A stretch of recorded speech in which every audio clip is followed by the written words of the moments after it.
If there's anything that COVID-19 has taught the sports world, it's adaptability. The ability to adapt having to hold practices over Zoom because of team quarantines, the lack of scrimmages heading up to season, and even holding a team shoot-around without coaches just hours before tip-off because of a pending COVID-19 test. Now, if that sounds a little specific, that's because it happened to Montana State. They ended up coming back and saying, okay, it's negative, but we didn't find out until about 1:30 on game day. I met with a couple of the veteran guys and said, hey, this is what we're doing in shoot around.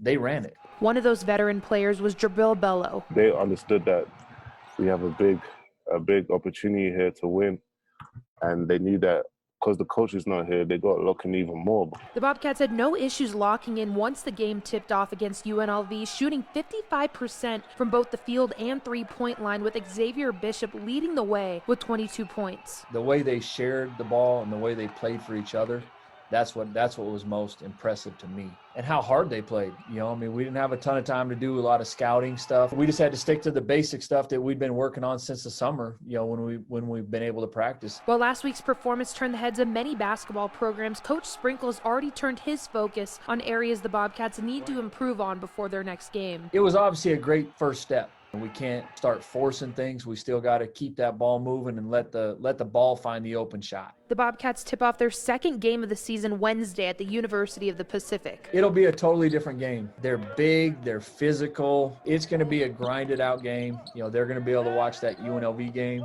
That's why I know we need to clean up a lot of our ball screen defense, our execution stuff, because they're not going to let us just cut wherever we want. In Bozeman, I'm Ashley Washburn, MTN Sports.